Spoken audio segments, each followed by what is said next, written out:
Hey, everybody, welcome back to the Acquire podcast. I'm your host, Jenny Wright, and I'm really glad you're here. We're going to have a great conversation about something that I geek out on a lot, and it's automations. But before we get there, I kind of want to mention that this podcast is there for you if you are building out your email list, growing your email list, launching, and doing any sort of marketing campaigns in terms of scale. That's what Acquire is about. And if you're enjoying the episodes, make sure you do hit subscribe or follow or whatever you want to do on any platform that you're listening on or even watching, because some of these are also up on YouTube. So I just want to welcome our guest, Joe Casabona. Thanks so much for having me. I'm very excited to be here. Absolutely. And we had, I was on your podcast a little while ago, which was a lot of fun. You have a great format, by the way. So I was Thank really, really you. interested in that. I think that everybody does their podcasts, I think, a little bit differently. And I think Yeah. it's really fascinating how they do that. What made you, we're going to talk about a completely different thing, but like, why did you choose that format? Yeah, I think it's because I've been podcasting for like 10 years now. Yeah. My main show started in 2016, and every so often I'll go through this, like I kind of feel like it's getting stale. Actually, I was my wife and I were watching a Taylor Swift documentary the other night. And she talks about how like female artists have to reinvent themselves every 2 years for people to want to keep paying attention to them. And while my podcast is nothing like a female artist, especially at Taylor Swift scale, I feel the same way about my podcast. It's or like any interview podcast, right? I used to ask the same 5 questions, and then that started to feel stale, so I moved formats. And I've been really thinking about storytelling and how I can weave Hmm. that into all of my content. And so um, I kind of decided, you know what, like I'm gonna make these interviews as story-esque as possible as far as the arc for the listener, right? The guest can tell a story about them, but I want the listener to go through the hero's journey in Yep. each episode that they listen to. Yeah. Which I really, really enjoyed. And I should mention, and I didn't because I was just excited to kind of start the conversation. You're a podcast systems coach. You've been doing this a long time, and it's your passion. And you even said a little bit of your toxic passion to help people take back their time using great things like automation, which is what we were geeking out on. And pretty much the topic I want to talk about today, because I obviously have a podcast. I've had a podcast before. This is my second one. I do love it, and we have automated most of it using things like Airtable, Notion, Slack, stuff like that. Talk to me about how you got into the automation side of things. Is it just from your own experience? And then starting to help people with it. Like, what's that origin story for you? Yeah, so it was 2018, and I'll say like before 2018, I was a software developer. And so Oh, like I okay. would write code to do stuff for me, but as I was kind of moving out of that space and I wanted to help other people leverage automation, I knew that I couldn't just be writing code or telling them to write code. So this was the start of me looking at automation tools. But in the summer of 2018, my daughter was just over 1 year old. Um, our babysitter had to leave for the summer, and I was struggling to run my business uh, while also, caring for my kiddo. Um, Also, this is like a precursor to the pandemic, which made it way worse. But I Right. was in a mastermind group, and my friend Patrick said, "What would your business look like if you did less?" And what he meant was you have too many projects, do fewer projects. And what I heard was, how can I keep all my projects and just physically do fewer things? And that started my automation journey. I signed up for Zapier. I started thinking about all the things where I was like connecting data and connecting one tool to another, and that really the smallest changes made such a big impact that I was kind of like, I want to automate everything, which is a trap. But that was what sent me down the rabbit hole. So your friend Patrick tells you, what would your business look like if you did less, meaning do less. and you thought, nah, I'm just going to do the exact same amount, if not more. I'm just going to automate it. So you didn't really follow the advice on that one. I didn't, and it worked out.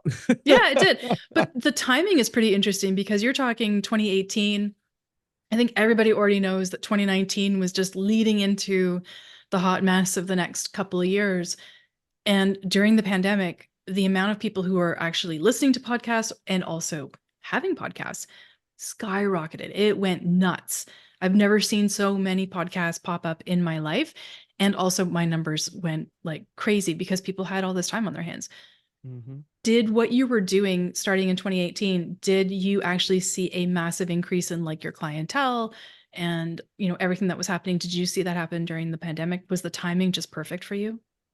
It's really interesting because it was during the pandemic that I decided to fully commit to podcasting, right? Okay. I was still hedging, doing web development work.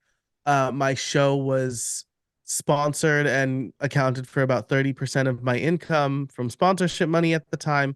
And so there was a lot more interest in podcasting. And so I started putting out way more content.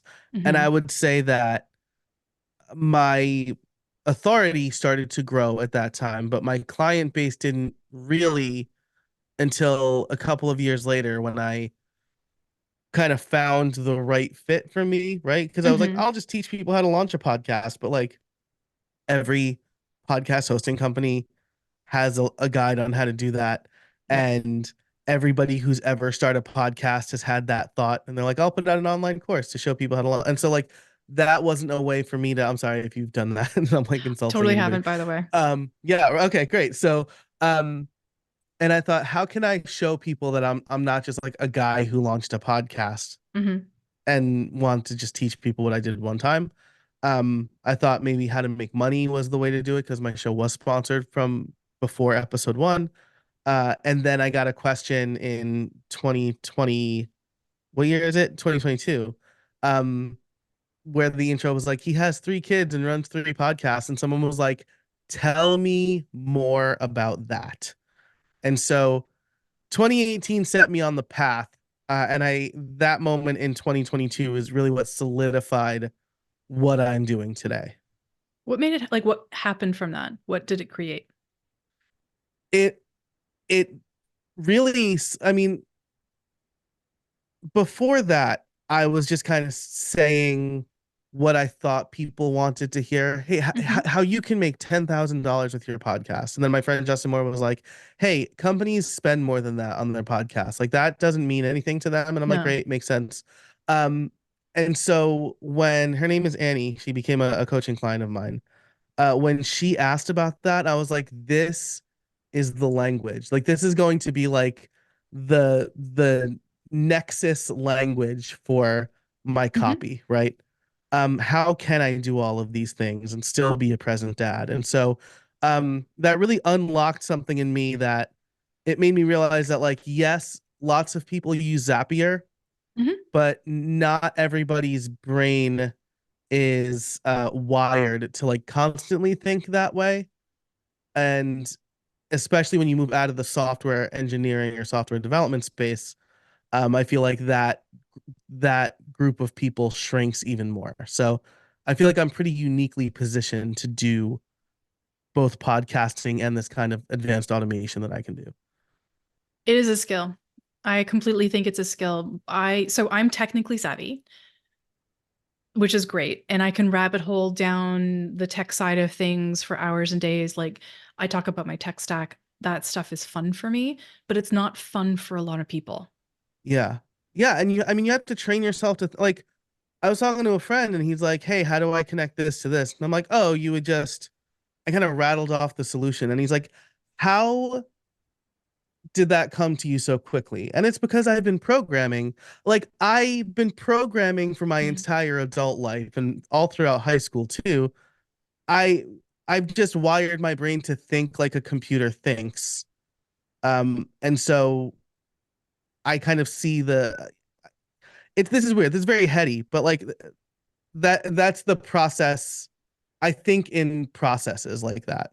Yep. At least when I'm automating, right? Like when I'm with my kids, I'm not thinking about that, but Well, When I'm in front yeah. of a computer and I'm trying to connect things, I do think like that.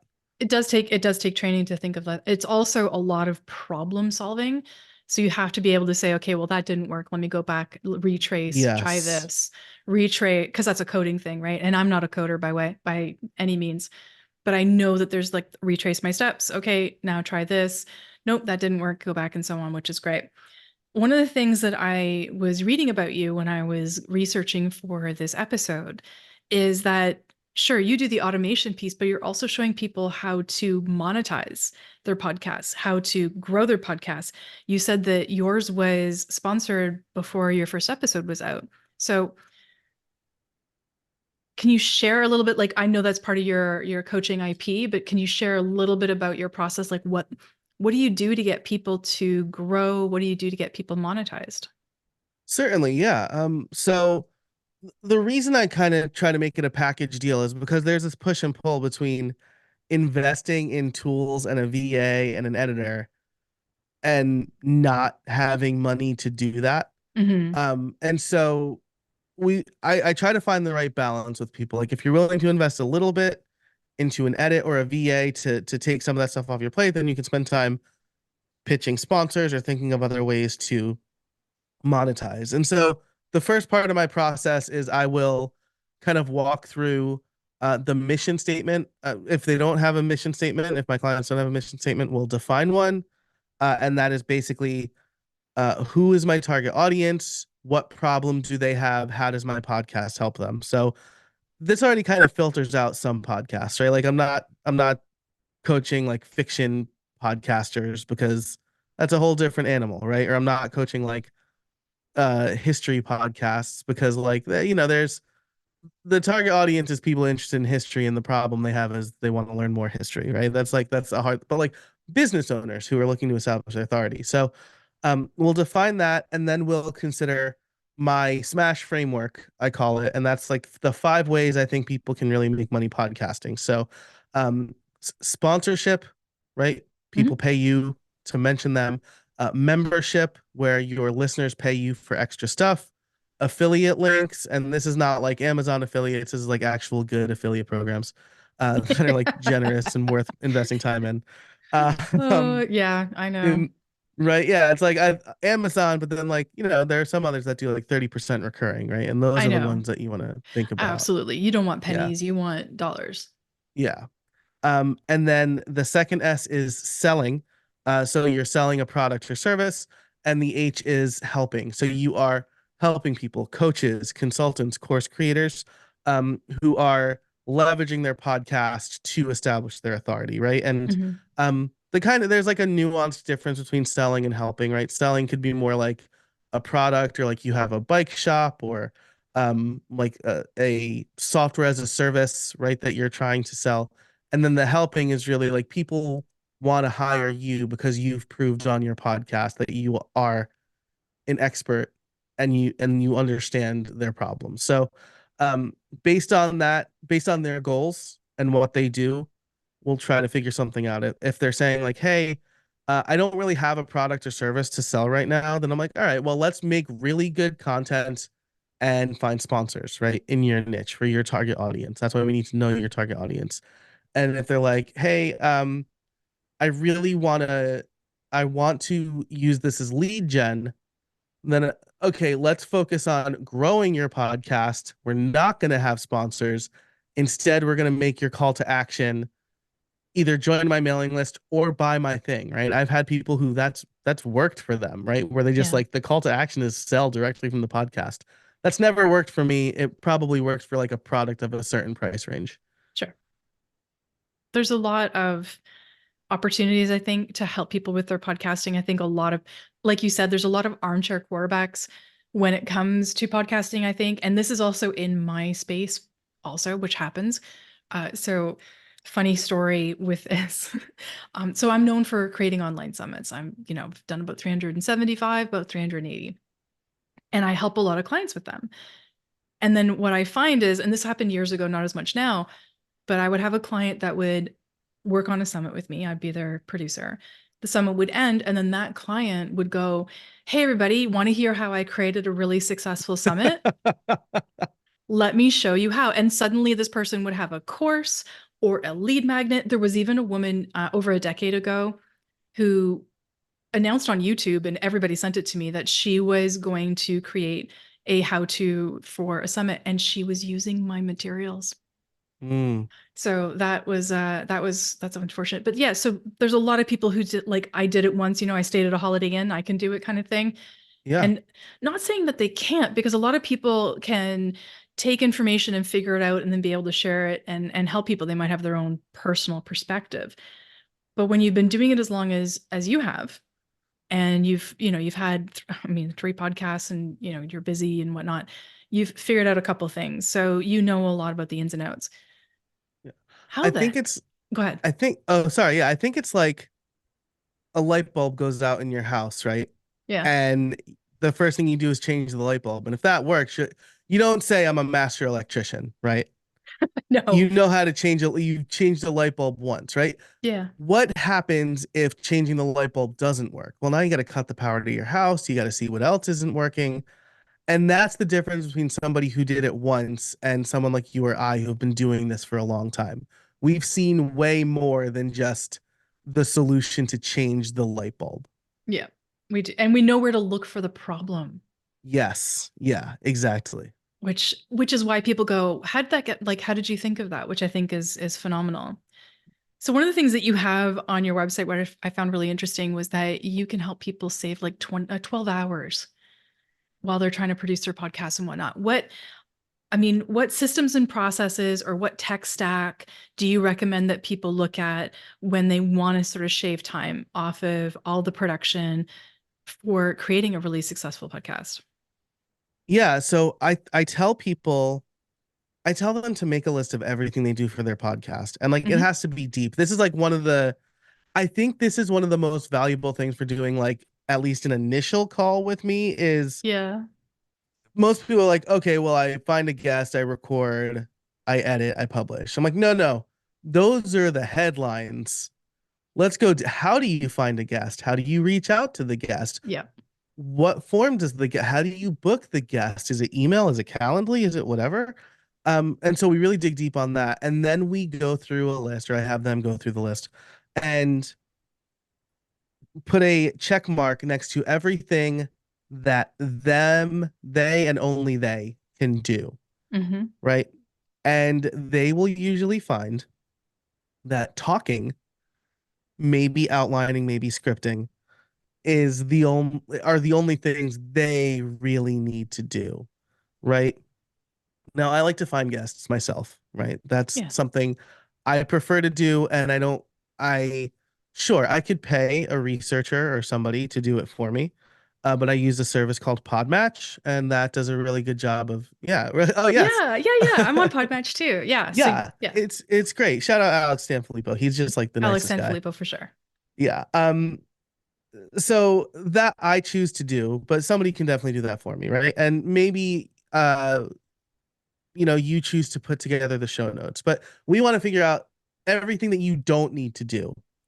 And then we take baby steps. People look at my process and they go, I can't build something like that. And I'm like, this took me literal years to build. Yeah. I had to understand my system and then slowly make changes to it I didn't blow the whole thing up, right? And so I'll usually recommend they start with a quick win. That quick win is very often using a scheduling link instead of Hmm. going back and forth via email. Yeah. If they're That's like painful. I will do that with people who reach out to me for coaching because it feels more personal. So I'll say like, oh, do any of these times work? If they don't, like just grab a time here, right? But like for the let's get you scheduled, like pick a time that works best for you that's going to do the time zone conversion because if it's like daylight savings time, like we don't know if we're close or like if you're in air, like nobody knows what time it is in Arizona in November, right? It's just like they do their own thing. And who knows, right? It's a crapshoot. So, Yep. um, and if they're already using a scheduler, then I say, well, is that scheduler like hooked up to a podcast planner, like something in Notion or Airtable or even just a Google Sheet where you can see everything you've booked and make notes. And that's usually a really quick win for them because even if they literally do nothing else, right, they at least have one place they can go that where they can see all of the guests they've booked and when they're recording. Mm-hmm. And that's gonna make things a lot easier and be like, oh man, I have 2 episodes left or 2 more interviews left. I better do something about it. Yeah, that speaks to me. So I'm when it comes to the planning side of this podcast, I have I have that pretty much set up. Although you mentioned something that now I need to automate. I want the recording date. So I use Airtable. And I have all my information populating into my Airtable when somebody fills out the form and so on and so forth. But what I don't have is I don't have the recording date. And now I want the recording date, even though I know like it's in my calendar and so on and so forth. I want that recording date. So that would be a really like even though I'm processed pretty well, I think that would be a cool thing to do and add on. I bet yours Yeah, and goes deep. Go ahead. yeah, and I can tell you, like it's come in clutch for me, right? Because like there are some people, like I've had to reschedule with, they've had sick kids, or Yeah, like something unexpected come up, and I'm my audience is busy solopreneur parents. Like if someone's like I have a sick kid, I'm not gonna be like no, like it's always family comes first for me, 100%. and so I can with my planner, I have a record date next to live date, and I can quickly see like, okay, how much of a buffer is there between record date and live date? And there was one time recently where the record date got bumped and we were recording after they were supposed to go live. And I'm Oh like, no. I'm glad I saw this like a month ahead of time because I was like, I'll slot in a solo episode there, or I'll find another guest really quick. But having that can go a long way in preventing burnout or stress or pod fade where you're like, well, I don't have an episode this week, right? That I happened to just, me. That yeah. happened to me a couple of years ago, but it was during the pandemic. I started a podcast with a friend of mine during the pandemic, and we had this crazy idea of getting like racing to 100 episodes.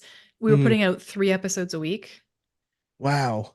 and I got so burnt out, like so completely burnt out. And because we were trying to also bank episodes so that we didn't have to record for like an entire month of December, we were not only getting out 3 episodes a week, but we were recording like 4 a week.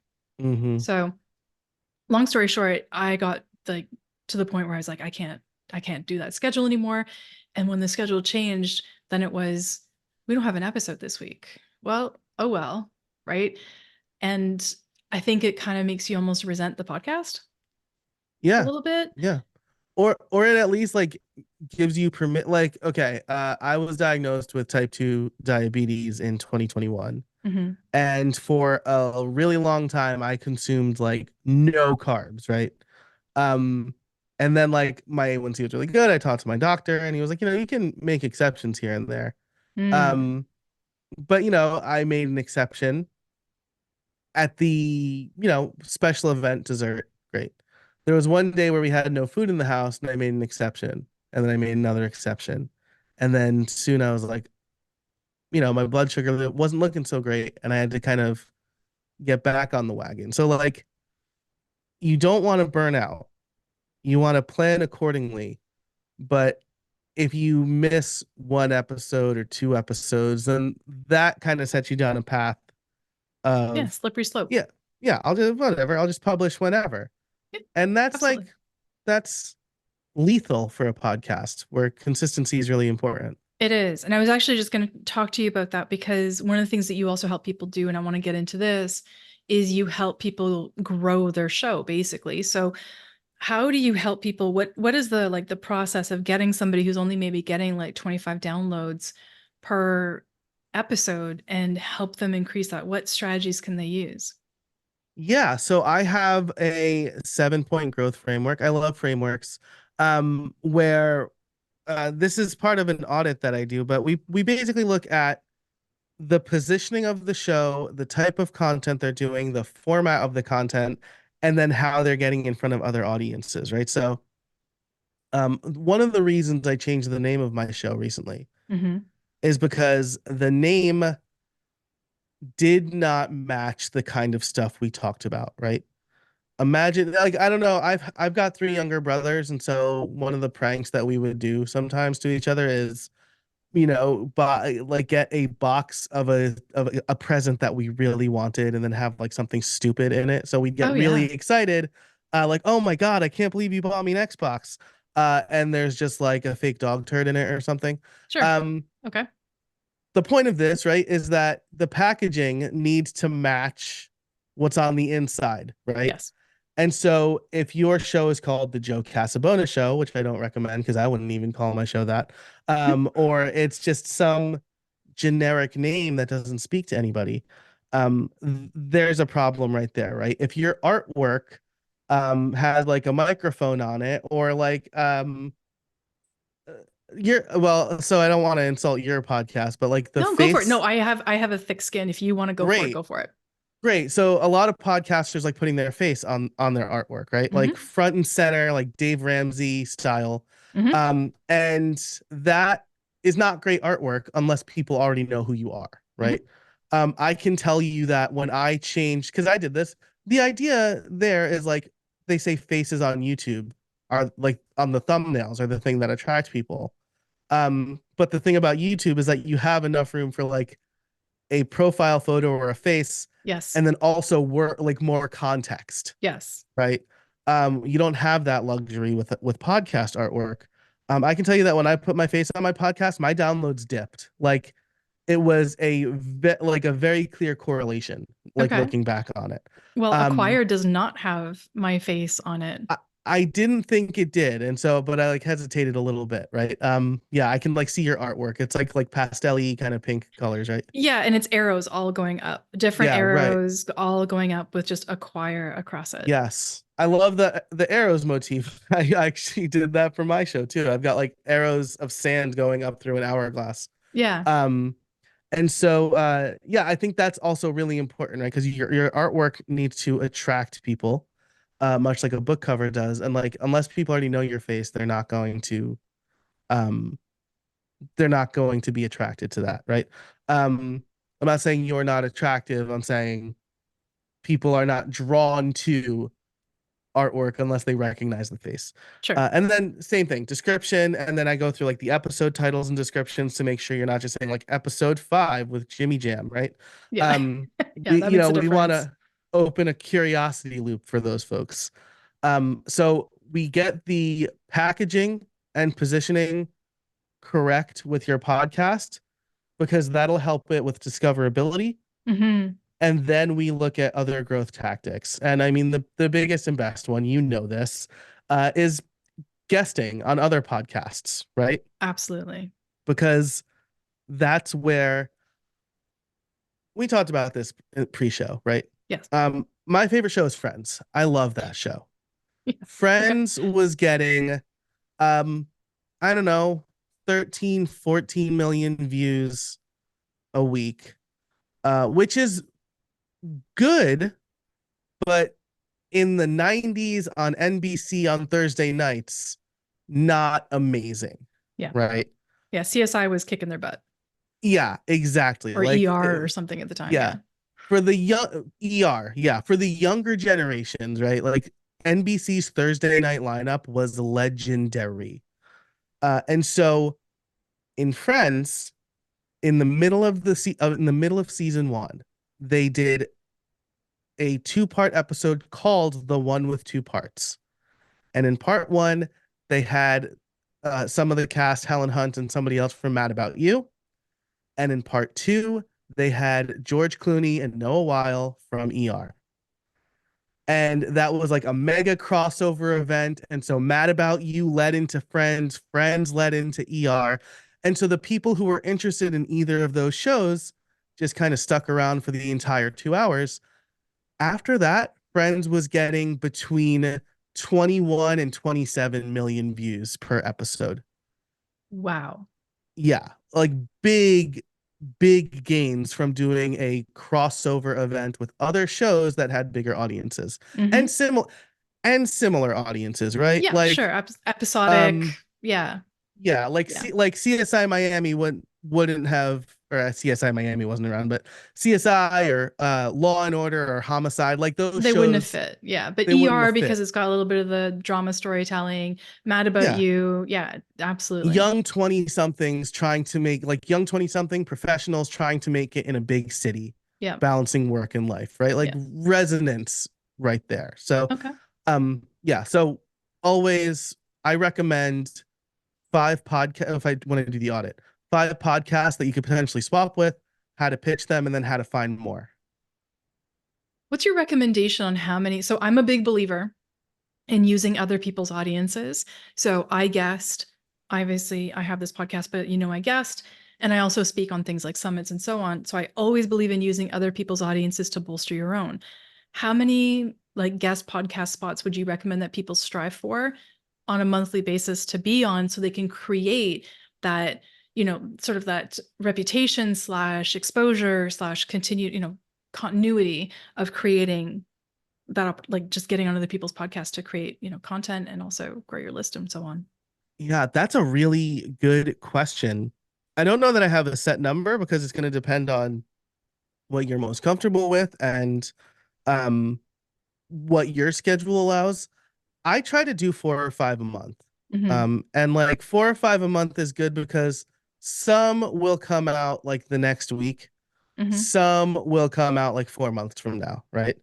And so you if you kind of get a few in the can, then you can be more consistent. Because like something that, tell me if this happens to you, I can't stand when people reach out and they're like, "Hey, when is our episode coming out? We really would love it if it came out this week." And I'm like, "Well, you Mm-hmm. know, that's like a sponsorship is what you're asking me for when you get to dictate the date."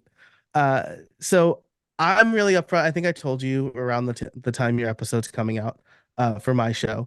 Mm-hmm. Um, and because of my planner, I do have the exact dates, but um, I think it's really important for you as a guest to kind of have that pipeline, right? Jenny, when you came on my show, you talked about consistency in lead gen. Yes. And if you record like 4 or 5 a month, I think you'll kind of have this consistency where every week or every other week, maybe Mm-hmm. you're showing up in someone else's audience. Completely. This week as we record this, I was on a podcast. Someone reran my episode. And then I was also like in a guest article. So it's been a pretty good week for me kind of trying to be everywhere, but Mm-hmm. some weeks still be more sparse than others. I think consistency over quantity is what I like. So Yeah. I don't want to have a 1 week where it's like you're on 5 shows and then 3 weeks where I'm on nothing. Mm-hmm. So I would rather have Yeah. the consistency knowing that I'm creating consistent content because for example, for social media, right?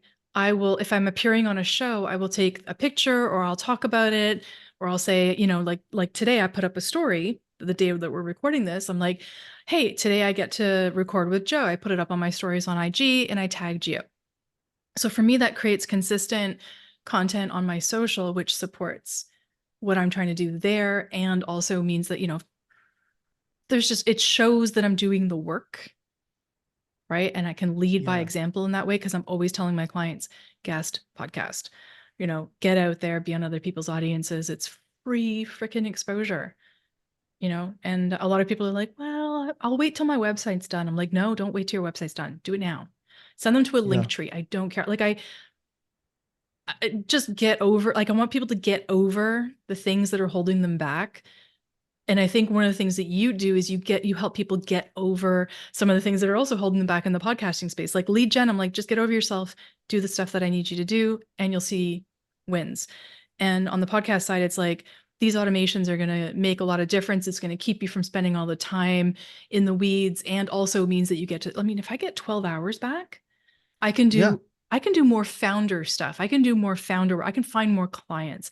I can, Mm-hmm. I can work on finding the right things and so on and so forth. But if I spend 12 hours in the weeds, then that's the work that either I automate or goes to a team. Yeah. So, yeah. Absolutely. And I'll tell you what, I had a coaching client last year. We met because he invited me on his podcast, and I said, "Cool, do you have a scheduling link?" Or he was like, "I can just use yours." And so I Oh. thought that was, yeah, I thought that was interesting. I'm like, here, okay, yeah, fine, here's mine. Um, but when we started our coaching engagement, I said, you need your own scheduler. Hmm. And he had this limiting belief, like, well, my schedule changes a lot and this and that.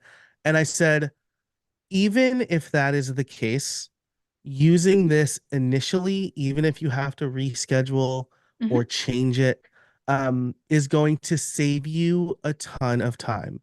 And that was one of the first things he implemented. He's like, you know what? Like I used it and guests were cool with it and it worked out. Good. Um, so yeah, I mean, I think like part of being coached or coaching is smashing those limiting beliefs because it's Absolutely. you tell yourself a story and then it just maybe takes a little bit of scrutiny to realize like this really is just a story. Uh, Completely. I completely agree. It's the story that we tell ourselves to justify the actions that we either want to take or we don't want to take.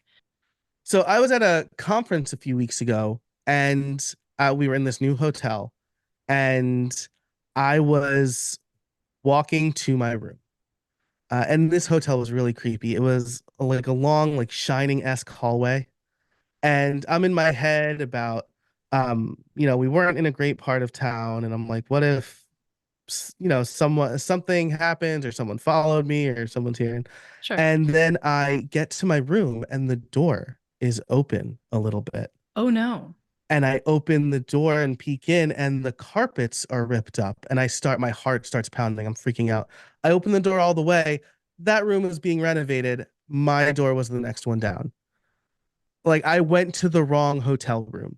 And I say this because my perception had convinced me that someone broke into my hotel room that nobody knew I was staying in and trashed it. Yeah. And I went to 1438 instead of 1436.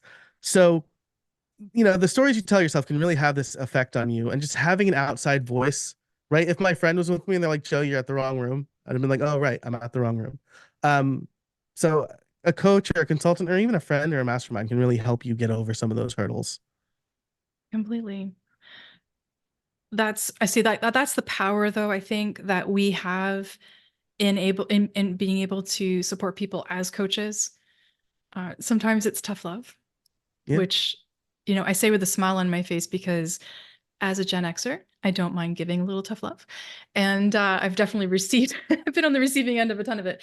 But I think when it comes to podcasting, automation, everything we've been talking about today, which is great, even talking about friends, I had no idea about that story, but that is fascinating to me. And it just really sort of drives the point home about being on other people's audiences. Joe, I really find that all of this is incredibly interesting. I know that your clients probably get a boatload of value from you. How can people listening right now find you, connect with you? I know you have a really cool freebie for us that, I mean, I'm putting my name and email in there right away, but give us all the details. Yeah. So everything you need to know is over at podcastworkflows.com/acquire. There will be my 40 plus automation template database for free. So even if you're not ready to implement those, you'll see 40 plus ideas for things you can implement and the tools that I use. But my socials will also be there, an email address, a way to get in touch. And again, that's podcastworkflows.com/acquire. That's I mean, that'll be easy. People are listening to the podcast, they know the name, they'll go and find it. We'll put everything in the show notes, obviously, so you have all of that. And Joe, I just wanted to thank you so much for taking the time. This was great. I loved the pre-call conversation that we had when we first started talking about this. I knew we were going to have a good time, and I'm just glad that you took the opportunity to kind of share sort of that insider track on automations and everything else. So thank you so much. My absolute pleasure, Jenny. Thanks so much for having me. This was great. Thank you. And as always, the Acquire podcast is brought to you by the Oddphonic Podcast Network. And if you're liking what you hear, and if you're on YouTube and you're seeing this, then go ahead and follow us or subscribe and let me know what you think. I'm always building out episodes based on the things that my clients and listeners are telling me are problems that they want solutions for. So make sure you let me know. And if you listened this far, awesome. Head on over to jennywright.com, take a look at the resources that I have there for you, and make sure you grab something there as well. Thanks so much. We'll see y'all soon.